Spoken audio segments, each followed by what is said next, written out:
Welcome to the Gravity Well podcast. I am Jenny Yeremy. I host the Gravity Well to celebrate and share the stories of people looking to empower others with the knowledge and skills required to reestablish stability in our communities and ecosystems. Our mission is to work through heavy issues in conversation and process in order to lighten the load. I acknowledge that I live on the traditional territories of Treaty 7 and in Métis Districts 5 and 6. The treaties and self-governance agreements established by Indigenous peoples were created to honor the laws of the land, maintain balance with nature by giving back, and uphold reciprocal relationships.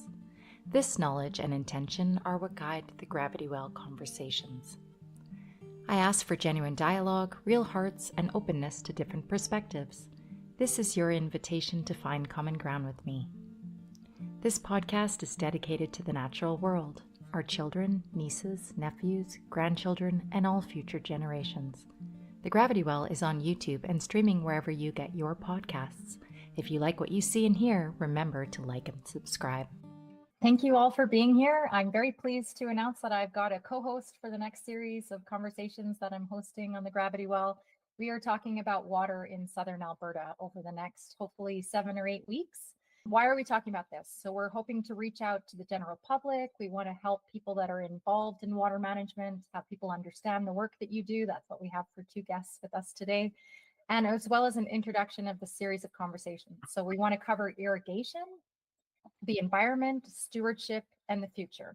So just to remind you both, it's very nice to see you again, Shannon, but so I'm a geophysicist by background, Jordan, and I worked in the oil and gas industry for 22 years, and I've been looking out at it from the outside now for 3, and water has become a central concern of mine. So just, the way we use water with respect to resource development, the concerns around continuing that in some regards, and then also just looking at limits and where we need to start thinking differently in Southern Alberta.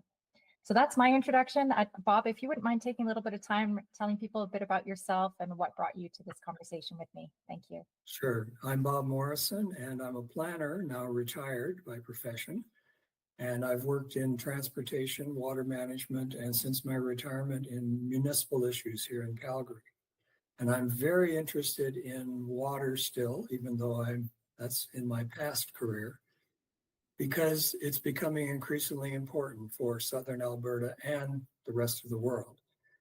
There is a need out there for serious education about where we are, how we got there, and where we need to be going in the future, because we can take many directions towards the future, and those have to be made with a lot of understanding, again, about what our situation is and how we can make it better. The important thing for me is how to keep the things that are good and then deal with those things that, well, maybe they're not working so well. So thanks, Jenny. Back to you. Excellent. Thank you. So again, this conversation is focused on irrigation. Really pleased to have Shannon back. Shannon has you can get into it for us, but has just recently written a book all about the history of agriculture. And if anybody has been following the show, Shannon was a part of our conversation last year. In episode 18, we spoke about drought in the prairies and the history of that issue over the last 100 years or more. And Jordan is from the special areas, so he'll be introducing himself shortly. And we also reached out to a few other people that we would have liked to have represented in this conversation. So the Alberta Irrigation District Association, the Ministry of Agriculture and Irrigation, as well as the Ministry of Environment and Protected Areas. So Bob's going to fill us in a little bit on some of those spaces that we would like to include in this conversation. But let's start with your introductions, please. So Shannon, would you mind reintroducing yourself for our audience, please? Thank you. Of course, it's a pleasure to be here. I'm an associate professor of history at the University of Alberta. I work in the environmental history of the Canadian Prairie West, with particular attention to issues related to water, too much, too little, questions of equity. Excellent. And Jordan, please, your background as well. Thanks, Jenny, and I appreciate the invite to join in on this conversation here this morning. So I'm Jordan Christiansen. I was the chairperson for the Special Areas Board up until the end of March. It's kind of a unique role. Special Areas is a unique organization in the province. We're kind of around Hannah, Concert, Oyen. We really function as a rural municipality, but we kind of have a dual role. Part of our primary role is provision of municipal services. We also act as a public land manager. So there's about 2.5 million acres of public land within our region that the board also manages. And, we lease that out for various uses throughout the special areas. And then that's kind of where this chairperson role sits. It is a provincial appointment through an order in council by cabinet. So as I said, I was the chair for the past 10 years. My term expired after 10 years, and so we're kind of in a transition right now, but I still am currently with special areas doing just some project work and helping the board with some of the other, kind of priority initiatives that they're interested in pursuing at this point in time. So glad to be here. Thank you. Excellent. Glad to know you have 10 years of sharing this work so that you have a broad experience, I'm sure, to share with us today. Okay, so let's let Bob do a little bit of an overview for us. Here we go. Okay, this is because the people from the Irrigation Districts Association and from the provincial government weren't able to join us today. So this is a very brief, cursory overview of irrigation in Southern Alberta. Irrigation is big business in Southern Alberta. And this chart shows how irrigation compares to the other uses in the basin. I can't use my pointer, so I'll just have to talk about it. If you look at the light blue area, that is what irrigation is about. And it's broken up into 4 basins in the south here. The Red Deer subbasin, which flows through Red Deer and then on into and by the special areas. Then the Bow Basin, which goes through Banff, Canmore, Calgary, and on down towards Medicine Hat. The Oldman Basin, which is in the Lethbridge area. And then there's a small chunk of the basin called the South Saskatchewan Subbasin, which starts when the Bow and the Oldman join up near Medicine Hat. The distribution of use is very much different in the basins. You can see in the Red Deer, irrigation is accounting for only 21% of the total allocation, whereas in the Bow and the Oldman, you're talking about 80% of the water that's allocated goes to irrigation. And then you've got a small chunk of it down in the Medicine Hat area. The big difference, though, is what's in red there, the total allocation. You'll see in the Red Deer Basin, the total allocation is like 270,000 acre feet. But you move to the Bow, and it's got 2 million acre feet of water allocated. The Oldman is similar at 1.8 million, and then you've got a little bit of allocation down in the subbasin that's just down near Medicine Hat. Even though those circles look the same, when you talk about acre feet, the Oldman and Bow circles would be much, much larger. Now, in terms of where you find this irrigation, there are 2 kinds of irrigation in Southern Alberta. One is through irrigation districts, and that's the little map on the left-hand side. There are 13 of those irrigations, and they're all marked in those colored areas, whether it's kind of gray up by Calgary, where the Western Irrigation District is, kind of that brown area, which is the Eastern Irrigation District, the yellow area running kind of way across the prairies there, which is the St. Mary's Irrigation District. So they are actually organized to provide irrigation to farmers. They have their own works, many of which are supplied by provincial projects, provincial waterworks. Then on the right, you can see individual irrigation licenses. You can see them spread all the way through there, and you really can't see it very well, but kind of in the right-hand side in the center and above that, that's where the special areas is. So you can see some private irrigation in the special areas. These private irrigators generally just take water straight out of the river. Sometimes they are associated with irrigation districts in some fashion, but aren't necessarily ratepayers. So you've got an extensive amount of people who in one way or another are dedicated and depend upon irrigation. Now, in terms of the total acreage, overall, there's about 1.8 million, maybe a little bit more because this is from 2023, 1.8 million acres of irrigation, which, as Jordan said, 2.5 million of acres that the Special Areas Board manages The irrigated area in total in southern Alberta is coming pretty close to that magnitude of land. If you look at the bottom, that green line going across, hopefully it showed up green on your screens, that is private irrigation. So most of the irrigation in terms of the acres irrigated is coming from these irrigation districts as opposed to private irrigation. So that gives you a general sense of what irrigation is like in the southern South Saskatchewan River Basin. It's kind of giving the end of discussion before we actually talk about how we got there, but I figured people needed that kind of perspective. Thanks. Okay, so Shannon, your latest book, Transforming the Prairies, is a history of the PFRA. That is the Prairie Farm Rehabilitation Administration. The PFRA's overall objective was to make adjustments to agriculture, primarily in Alberta and Saskatchewan. Can you describe for us the agricultural challenges that led to the formation of the PFRA? Sure. So the Prairie Farm Rehabilitation Administration was a federal government agency that was created in the mid-1930s, 1935, to deal with a range of difficult circumstances in the agricultural Prairie West. These difficult circumstances included the consequences derived from extremely low prices for farm commodities like wheat, related to the international economic crisis of the Great Depression.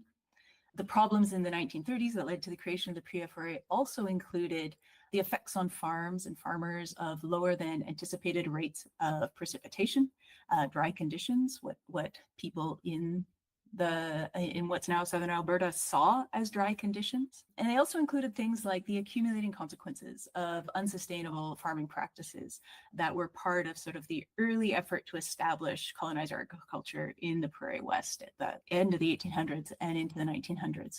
Another aspect that I think is worth considering when we're thinking about Southern Alberta is that Southern Alberta is part of a dryland landscape, and dryland landscapes are evident globally. So it fits into this international set of environments that share certain features. And one of sort of the global commonalities among dryland environments is that they've often been misunderstood and misused, typically by colonial powers, without rich understandings of these environments and their affordances. So some of the circumstances that led to the PFRA are really specific to this region, but they also play into broader global patterns that I think are worth appreciating. Yeah, absolutely. And do you see that happening in different ways, Shannon? Like, meaning today, it seems that we, as Bob just showed in terms of that map, that we're still growing in terms of our water use in an area that you would describe as a dryland landscape. Certainly irrigation and various ways of trying to use water for agricultural purposes are part of efforts to adapt, to seek something like compromise between these dryland landscapes and the goals of settler agriculture. Right. Okay. Thank you for that. Okay. So Jordan, for you, the collapse of dryland farming in the 1920s and 30s was particularly devastating in the areas around Hanna and Oyen. And it wasn't just farmers that were going broke. The entire economy and social structures were under threat. Can you outline the formation of the special areas as a response to that damage that occurred, please? Sure.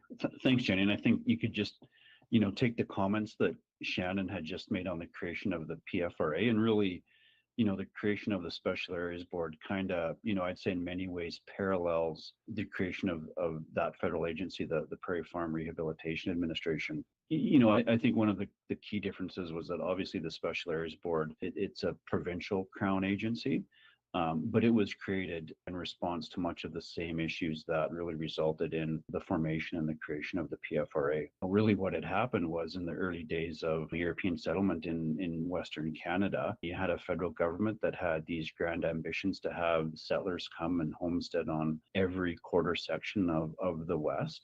And that was really in blatant disregard to the recommendations of a gentleman named Captain John Palliser, who, when he surveyed the area in the late 1800s, said that, part of this area in southeastern Alberta that Shannon referenced as being extremely arid. I think he clearly outlined to the federal government of the day that this area was really not, I think his quote was, not suitable for man nor beast. And he didn't think that it should be settled. And, the federal government, disregard to that recommendation, brought in, thousands and thousands of European settlers. And in fact, the irony to me today in what is the current boundary of special areas, our population actually peaked in the late 1920s, about 1929. And we had just about 30,000 residents in this area, whereas today we're barely over 4,000 people rurally. If we add the populations of the urban settlements like the town of Hannah and the village Concert and Hannah, and then we have a couple other villages, Youngstown, Veteran, Empress, we might be at a regional population of about 10,000 within the area, but the population actually peaked here in the late 20s. And then, through successive droughts, and then in the financial collapse of the 1930s, what had happened was that created a situation where a lot of the settlers, they were going broke themselves. They couldn't even afford to pay their property taxes at the time. And so then that resulted in approximately 37, I'll say, rural municipalities or local governments. They couldn't, meet their cash obligations, and they going into basically bankruptcy because they had no cash. And so at that point in the mid to late 30s, the government created this organization to stabilize that region. And they created the Special Areas Board. And what they did was they took those 37 municipalities that had went broke. And again, the area of the special areas has consolidated since the late 30s. It used to stretch all the way, through Vulcan County, north of Lethbridge. Now it's kind of centered around the communities of Hannah, Concert, Noyan. But consolidated those local governments into one governing organization.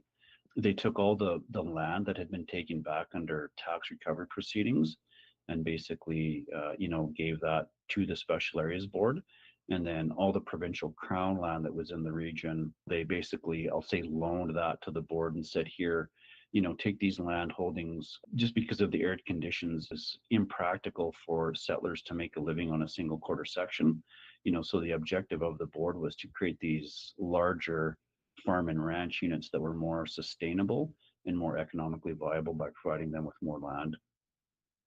So it was really those conditions that led to the formation of the special areas. And again, we still exist as a provincial crown organization with a dual role of, providing municipal services, but still maintaining that other core function of being a public land manager and, supporting producers in this area by providing leases and dispositions for public lands to carry out farm and ranch activities on. So again, like the creation of the PFRA and the special areas followed very similar trajectories, and they were in response to, many of the same conditions. That is fascinating. It's fascinating to think the population was nearly 10 times the size that it is today. And to just imagine that collapse of society based on going in knowingly that it's not going to succeed scenario. That's just fascinating. Bob, did you have any follow-up before you lead into the next question? Yeah, and one thing the special areas didn't have that a lot of Southern Alberta had was irrigation. There were big irrigation works that people had been trying to build. They weren't terribly successful. Even the powerful CPR got out of the irrigation business, but there were works that the PFRA could actually manage in some fashion, rehabilitate, to help those areas that had suffered through the 20s and the 30s. But I was interested in terms of the special areas, how they've changed over time. You've mentioned a couple of things, but have there been significant changes, or has the special areas pretty much remained the same in terms of the way they govern the area? I think, Bob, obviously we have evolved, since the kind of the original act that we go back to as the foundation of how we were created goes back to 1938. And, there has been modifications and some changes made to that structure. Generally, I would say, though, that, again, our core role and function still remains the same. The board's mandate is the provision of municipal services. So part of their duties and responsibilities is much like any other rural municipality. It's roads, it's hamlet services, it's utility, water, wastewater, emergency services, parks, recreation, those types of activities that you'd see in other municipalities throughout the province. But then added to that, again, it is the public land management role. So the board does have, a group of staff that actively manages those 2.5 million acres through agricultural dispositions like grazing leases to ranching operations. There still are some, I'll say cultivation leases on arable farmland out there that producers, farm annual crops on. And then we have all the industrial dispositions, mineral surface leases for oil and gas exploration, south of Han at the Sheerness mine, where coal mining activities had historically taken place, managing some of those dispositions on public lands. So really our core function remains the same, but obviously, the way we do it and, the priorities that the board has now in terms of the activities and how they go about governance, have changed, I'll say significantly over that time, but really the kind of the core foundation of our business is still the same. Sure. Now, Shannon, Jordan mentioned John Palliser, but there was another John out on the prairies back in the 1800s, a guy named John McCowan, and he was telling the CPR and the federal government that this was the Garden of Eden out here, that agriculture was gonna make it. It didn't turn out that way, obviously, and then the PFRA had to step in, particularly in the southern part of the area. What were the key initiatives that the PFRA put in place to adjust, and that's really what they were trying to do, adjust agriculture on the prairies? Sure. So the Prairie Farm Rehabilitation Administration was a sprawling agency that operated for many, many decades. So it tackled a whole range of challenges and activities in that context. But in the sort of the rush of the 1930s crisis, the PFRA worked directly with farmers in lots of ways to refine agricultural practices. And the PFRA also relied on expert input to assess what might be more likely to be viable in terms of these agricultural practices, and also to plan for what the agency hoped would be more prosperous and more enduring agriculture in the Prairie West. Some of the agency's best known early activities included the Small Water Development Program, which was basically a program through which farmers could access resources and supports to undertake the creation of small-scale water supplies like dams or dugouts, small reservoirs on their own property. Sometimes these were used for private garden irrigation.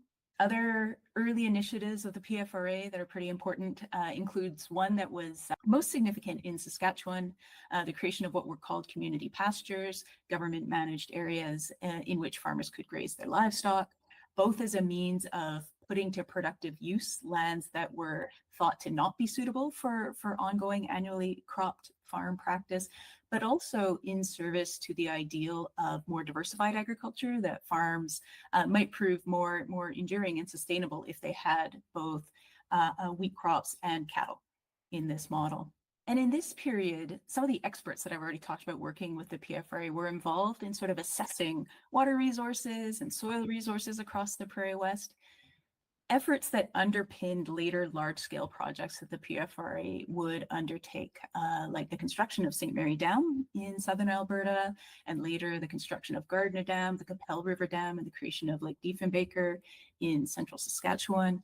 And both of these projects have really important links to ongoing irrigation practices in both these provinces. And the PFRA did a bunch more stuff, as you do if you're an agency in operation for 80 years or so, but perhaps I'll leave it there for now.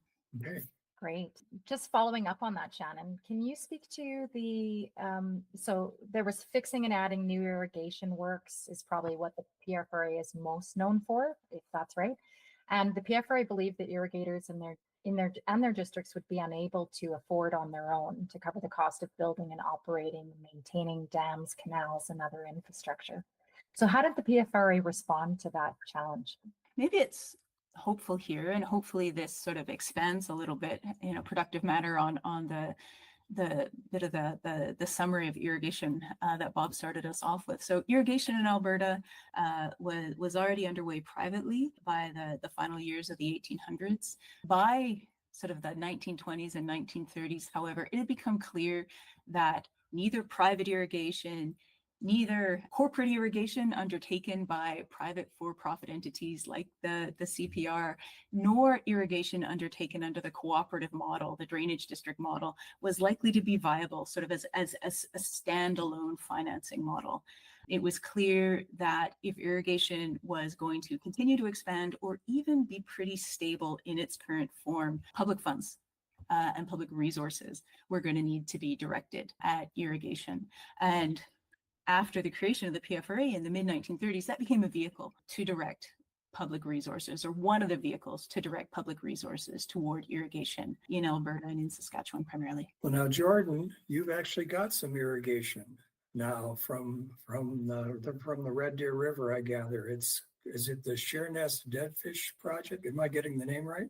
Yeah, that's certainly one source of irrigation we have, Bob. And I'll admit, I thought it was, I mean, I appreciated the invite to attend this. I thought it was maybe a little bit odd at first that Special Areas was invited to a podcast on irrigation and water management, because we are not known for that, certainly in this part of the province. But, you know, I appreciated kind of your introductory presentation into this conversation, because as you've seen, like there are a number of private licenses held within this part of the province that support irrigation. One of kind of the primary pieces of agriculture or of infrastructure that we see irrigation happening on out here is related to I'll call it TransAlta's Sheerness generating station south of Hannah along Highway 36. So as part of that infrastructure development in the early 80s, they had constructed on a cooling pond, which was supplied by water via a pipeline out of the Red Deer River.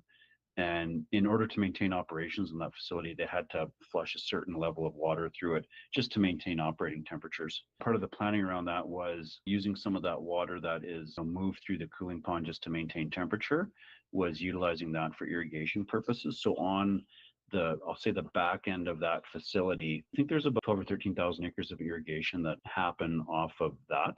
And so there's infrastructure that's built out from, you know, the Sheerness generating station. It supports a reservoir kind of on the east side of Highway 36 along secondary Highway 570 called Carrollside. That then spills back into Berry Creek. And then there's irrigation along the blowdown canal into Carrollside and then off of Berry Creek, you know, downstream of that Carrollside reservoir.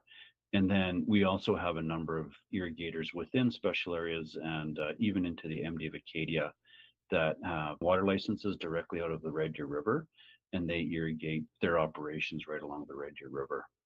So all in told, like that probably adds a few more thousand acres of irrigation within Special Areas, but you know, every little bit helps, and certainly we see, you know, those operations that have irrigation, very, very stable, you know, again, very successful operations in terms of, you know, the farm and ranch unit that's supporting. So all in all, I would suspect, I don't know the exact number, but, you know, if you say there's 12 to 13,000 acres tied onto the Sheerness system, you know, probably a few more thousand acres off the Red Deer River on private licenses, and other, you know, as Shannon talked about the PFRA program, you know, building catchment dams, you know, just kind of across the landscape.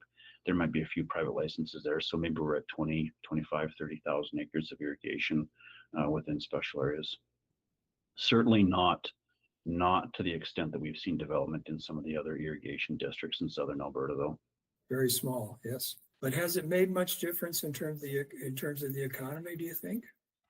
It has. Again, I kind of mentioned that maybe in passing there, that, you know, the operations that we that do exist out here that have access to irrigation, again, very stable, successful operations, and, you know, in their own right, to the point where actually we start to see, you know, some of the operations within Special Areas, they are, I don't want to say moving south, but they are, you know, going down into, say, the EID and trying to access irrigation land and other irrigation districts so that they can have stable feed sources for their operations. They're usually going in there and buying irrigation and then, you know, growing hay, and that helps support, you know, their operations within Special Areas. There's always demand for more irrigation on the Sheerness system. That group would certainly like to expand down there, but it is limited obviously by water, and it's, you know, kind of hinges on the volume of water that, you know, now TransAlta would pump up into the cooling pond and then release through that blowdown canal. And I'll admit too that that's maybe not necessarily the cheapest irrigation water. Obviously, if you're familiar with special areas, it's a vast, vast region in East Central Alberta. There's great distances to convey water across, and we're not often blessed by elevation either, and so we've got to apply energy to move water uphill. So that's been part of the challenge here as well, is just wrapping your head around some of those logistical challenges with moving water across landscapes. Now, you and Shannon have both mentioned the combination of growing the crops, but also feeding the cattle, the community pastures, having some hay for your cattle. That seems to be, and maybe I'm not right about this, and this would be too bad we don't have the people from the agriculture department. That seems to be one of the key reasons why people like irrigation, is because there's this, I don't know, cross fertilization. Maybe that's not the right term in agriculture, but you're growing the crops, and then you're going to be able to feed the cattle to much greater extent than you could if you were farming dry land. It's also providing security in terms of having that hay available when it wouldn't have naturally been available. Shannon, Jordan, am I heading in the right direction on that? I think, but I think you're onto something there, Bob. I can't, speak from a scientific analysis on this. I certainly think your comments are fair. I think it's an evolution thing. I mean, you look at some of the mature irrigation districts in the south that have really gotten into the high value cash crops, that potatoes, sugar beets. After they're grown, and there's a lot of processing that goes into them. I think with livestock feeding, and again, this is just my observation. I think it's really probably easy for a first-time irrigator to grow a barley crop on irrigation, and it's just natural at that point because your production is, obviously stable and greatly increased with water, being applied at reliable intervals. Your production is so great. To value add that, it makes sense to maybe feed that to a beef animal, right? And so I think initially you kind of see that where you get a lot of wins early on with that kind of value added. But as irrigation develops and you start to see investment from secondary processing and value added food processing, that really creates other opportunities for higher value crops to be grown. And I think that's an evolution thing. So I think there is certainly a good mix there. And I think producers are savvy enough that, in order for them to kind of make ends meet, sometimes that's just the reality of the economy. They've got to be chasing that dollar. If they can see an opportunity to grow barley and sell it to a feedlot or feed their own cattle, they'll do that. If they see an opportunity to grow seed canola or processing potatoes or whatever, they will move into that if it necessitates that. So an economy thing. Or like the farmer who I heard about who was growing peppermint, because it would really be adding a lot of value, and people wanted that. Slightly different for you, but similar, Shannon, is you examined the PFRA's community pasture program, and it ran into conflict with increased efficiency, agriculture efficiency, and helped those who were trying to make a go of it on the land that was marginal in nature. So how was that conflict managed? The conflict between community pasture programs and increasing agriculture efficiency. So did we see a disconnect between those two things with that program? I suppose I'm curious about what we mean when we say efficiency in this context. Do we mean cheapness? Are we talking about minimizing the need for public investment to sustain these operations? When we think about community pastures, we can think about them as a means of using areas of land that are difficult to maintain under more intensive forms of agriculture.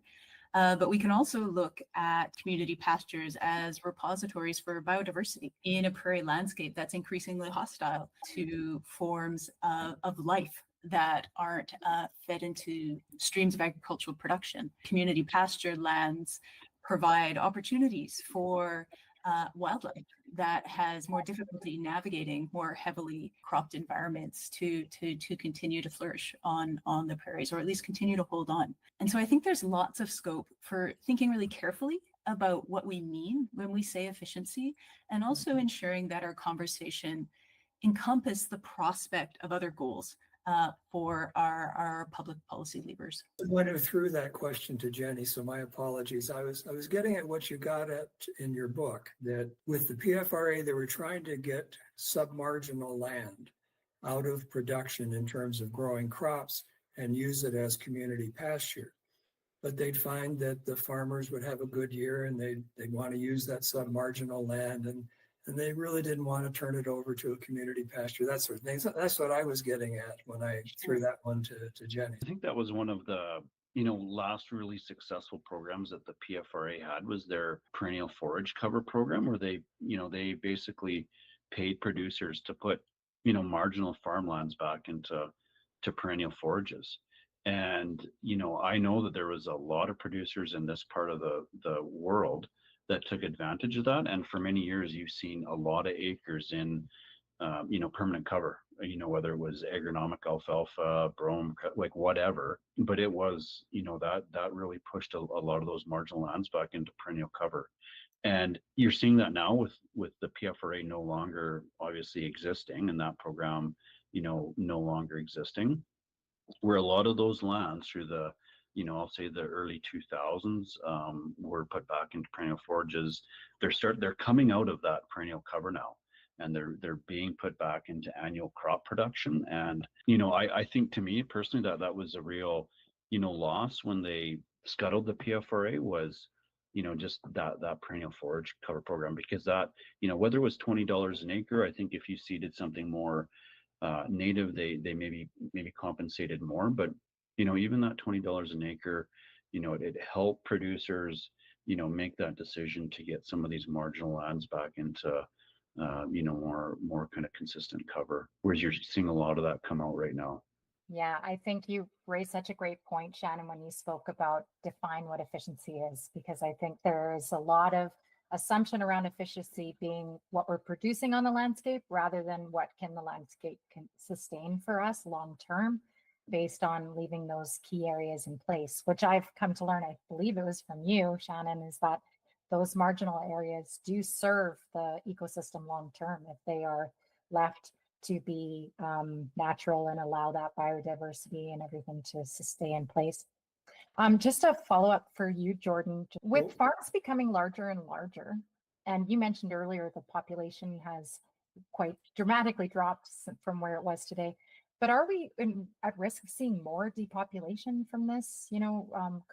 Rather what seems to be an increasing agricultural land base? Well, like, I wish I had a crystal ball for that question, Jenny. I don't know if I could really give you a firm answer. I mean, I suspect yes. I mean, I do think that at some point there is a critical mass of settlement that, whether you can drop below that threshold and still really function as a community. I mean, those are things that I wonder about often. But I think, the reverse side of that, the question is like, how big is practically speaking, how big can farms actually get when you start seeing producers farm, 25 or 30 or 45,000 or 100,000 acres? Like, how big can they actually get?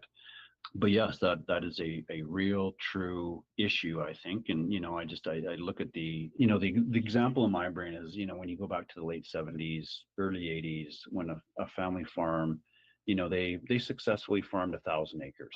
And so then now you have farm operations, not all of them, but some of them might be farming 30,000 acres, for example. That's taking the place of 30 family farms, in the hands of one single operation.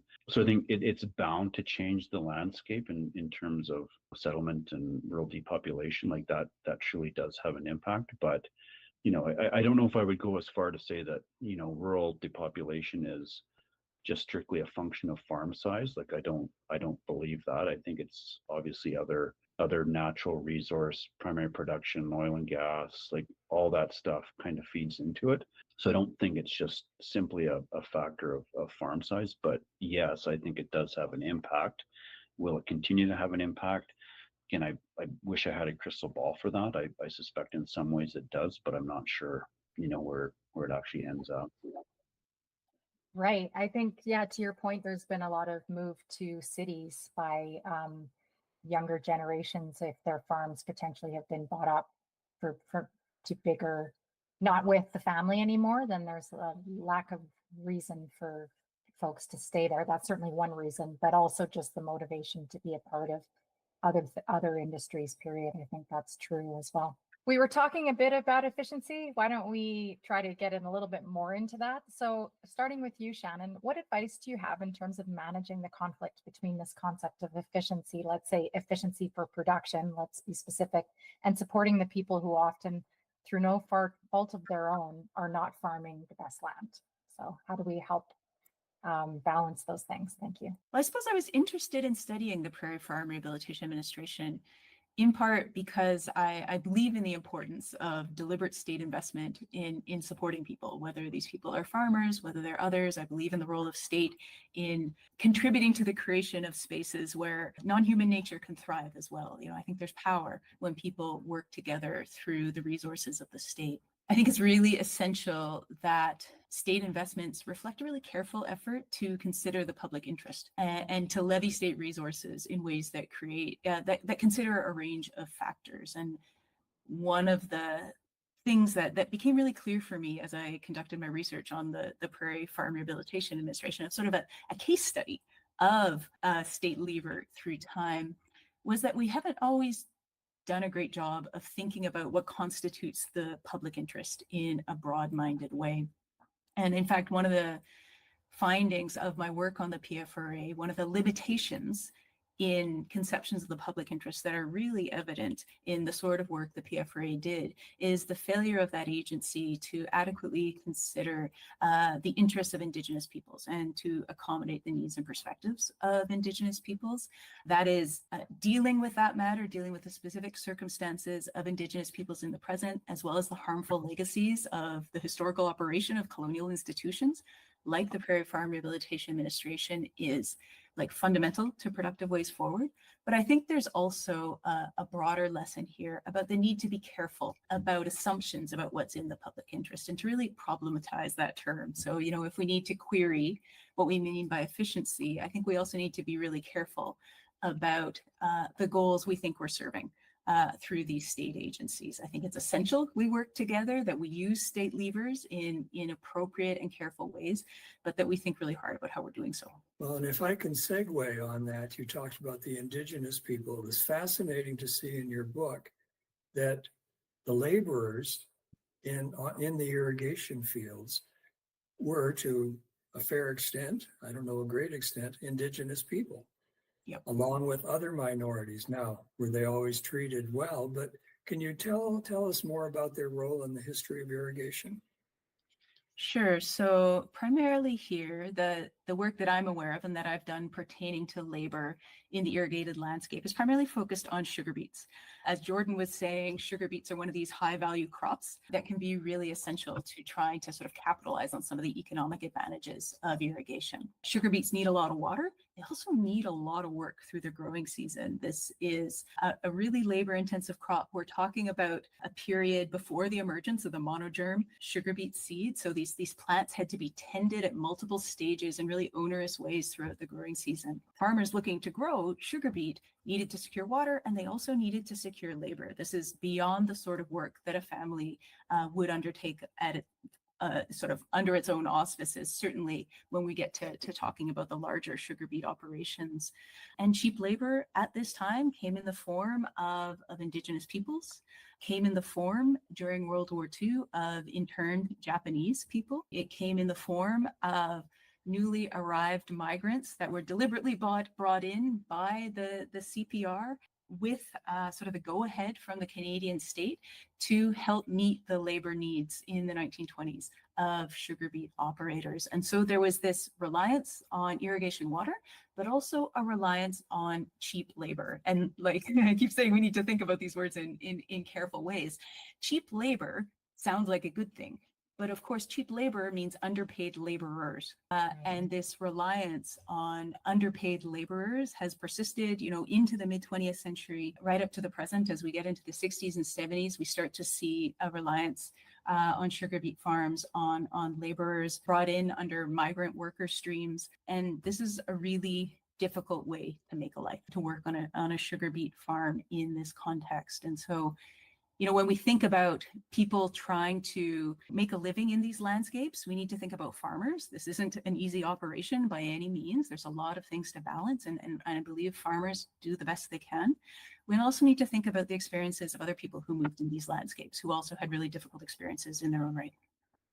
And that would extend up the supply chain, because I'm sure the farmers many times think they're underpaid because of who they have to provide their produce to and whether they're getting value for their efforts.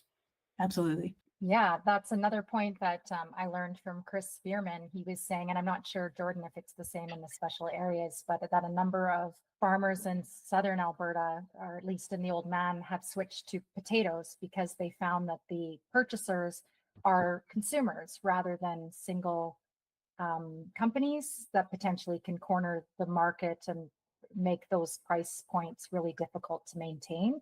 Is that something that you've seen? Before we lead into the same question to you, which is, which advice do you have in terms of managing the conflicts between efficiency and supporting people? Did you want to comment on that? Are you seeing different crops in the area, in the special areas? Excuse me. So I'm going to say no. Like and I think that's just a result of kind of our location and distance to markets, Jenny. So like our irrigators here are really focused on basically growing, the commodity crops that they're familiar with on irrigation, or growing them to provide feed sources for their livestock operation. For them to like diversify into potatoes or sugar beets or onions or whatever the high value market is, all practically speaking, it's distance to market and getting to those processing facilities. So I'd say some of the more diverse crops that we would see would be like a seed canola. Some producers have dabbled in like sunflower production and some of that, but generally you're going to see alfalfa being grown on irrigation within special areas where they can get maybe 2 cuts of hay off that a year. They might be growing some durum or red spring wheat or whatever the case is, potentially barley for silage or hybrid corn, again for livestock feed. That would kind of be the extent of the say the cropping rotation that we'd see in irrigation within special areas. I'm just really not familiar with anybody that would grow like potatoes or anything like that. I don't know of that out here. Yeah. My ignorance. Thank you. No, that's Yeah. totally a fair question, because you would just assume that if there was irrigation, you would be chasing those high value crops. And I feel like a lot of producers out here, if they could find a way to access into those markets, they would fully take advantage of that.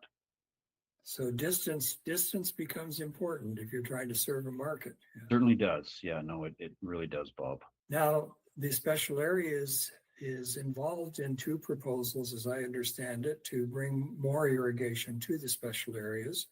You've got the special areas water project, and then in cooperation with the MD of Acadia, the Acadia project. Can you talk a little bit about where people are hoping that will go?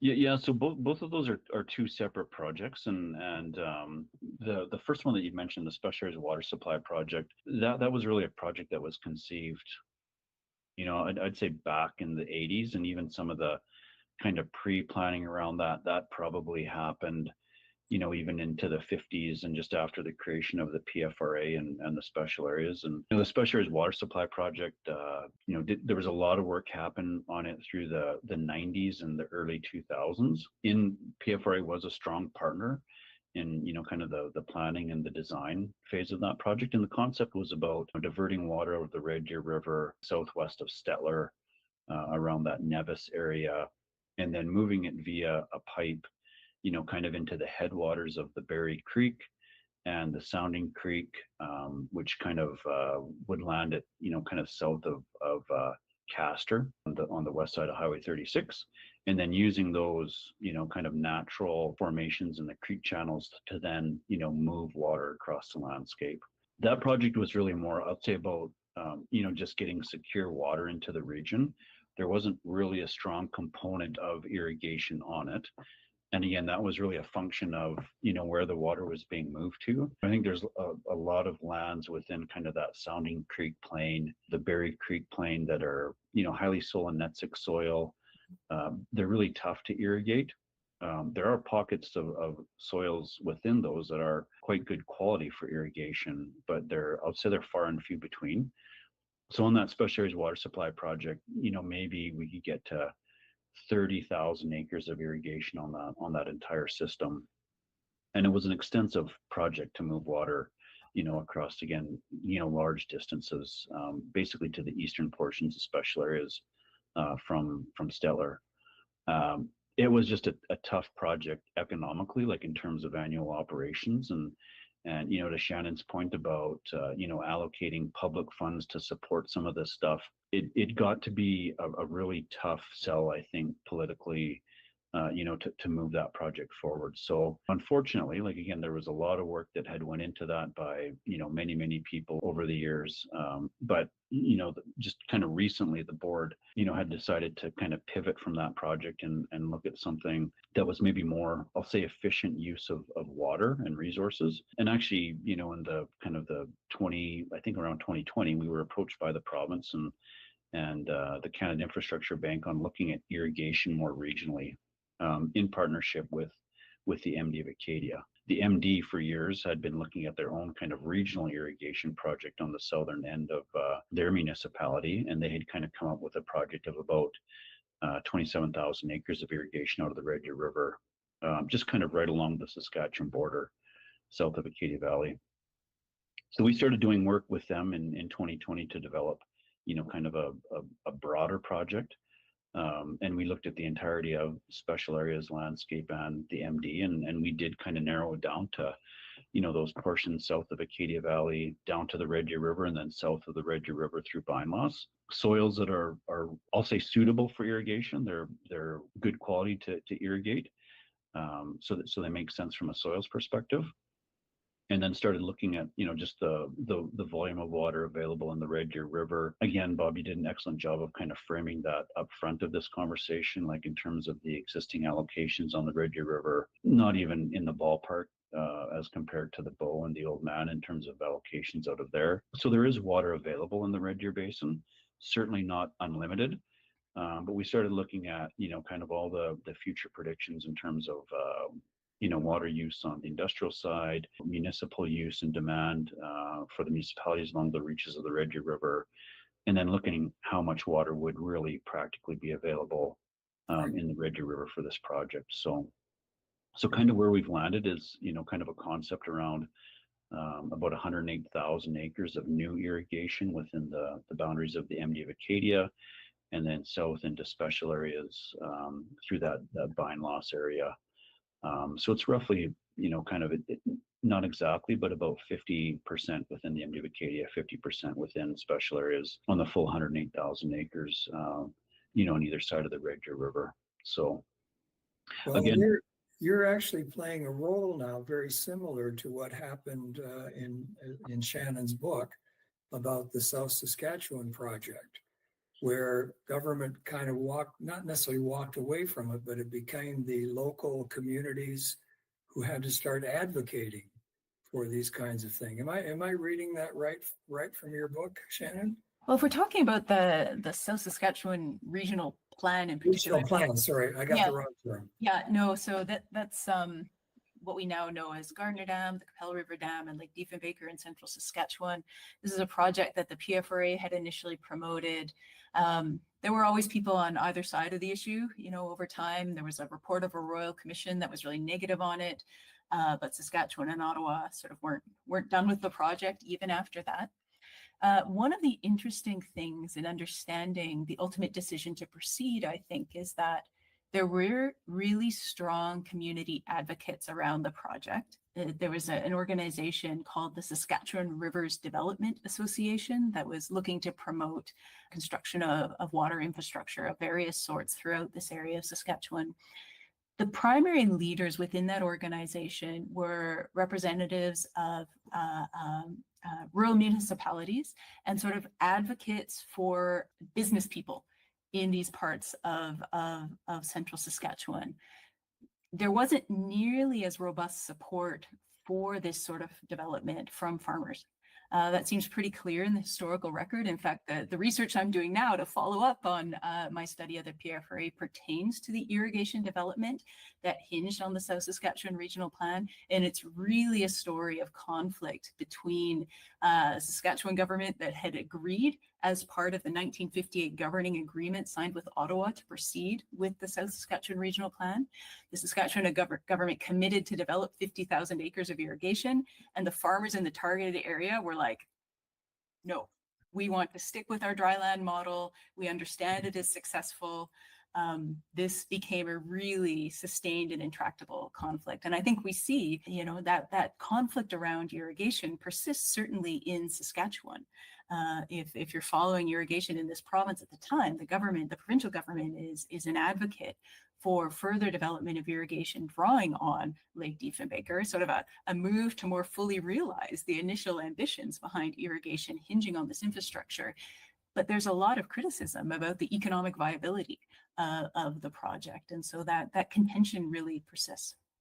Well, and hydroelectric was a big part of that project. And was that what the business people were looking for, is to be able to have that reliable energy supply?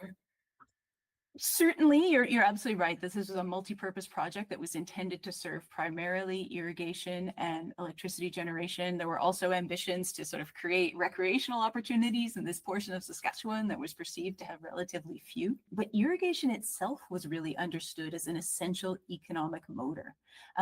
Irrigation, and this is part of the critique that dryland farmers who wanted to persist in dryland farming brought to bear on the project, is that irrigation changes the form of agricultural production. It's a really different model in terms of work. It's a lot more expensive. So you may get higher returns, but the investment is also sky high. And so that means your margin may not actually be all that different.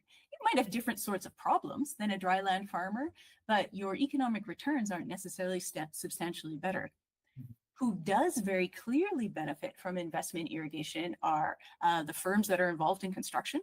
There's opportunity for engineering and construction work that just otherwise wouldn't exist.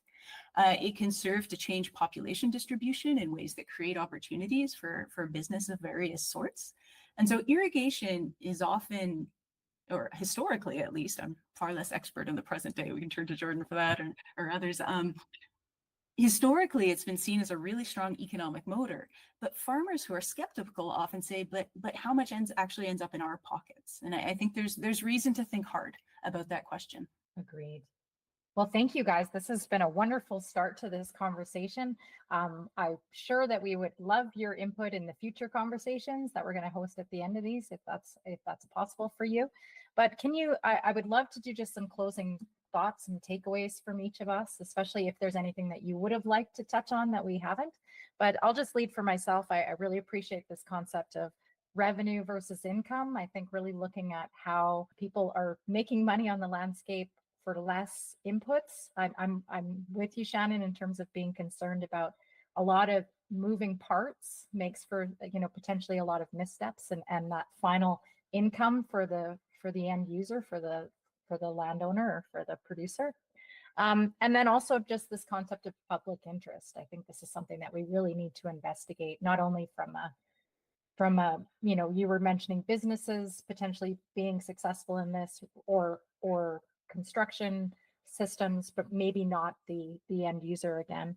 And then this concept of also truth and reconciliation coming into it. And are we really looking at how the land can be sustained long term and be more equitable for the people using it? So thank you so much. I really appreciate all of that. So I don't know which one of you wants to start. Maybe I'll let Bob, if you wouldn't mind just giving some of your takeaways first before we let these two hit out anything that we missed. Fascinating and very informative discussion. I really appreciated it. And I need to be better about defining my terms, certainly. Go ahead, Jordan. No, I really appreciate the invite into this conversation. I'll admit at first I thought, well, maybe this is an odd fit for special areas. Again, just because we're not known as an irrigation hub, but certainly an organization and communities that have always pursued like secure water. And again, because we recognize what water does just in terms of stability and economy and security to community. So that's always been a grand ambition of ours. And I'm glad that you've connected us, and I really appreciate Shannon's insight into this too, because I've struggled with the history of the creation of irrigation in Western Canada and how it came to be. And I think when I look at the province of Alberta, we haven't built a new irrigation district here in 70 years, and we're trying to do that now. And just it's an interesting kind of context to build an irrigation district in 2025 with some of the exact issues that we have talked about here. Go ahead, Shannon. You can close us off with your thoughts, please. Goodness. Yeah, just appreciation for the perspectives that everybody's brought to this. It's a pleasure to be in touch, Jordan. I hope, we might have opportunities to continue sharing information. And Jenny and Bob, it's great to be a part of this.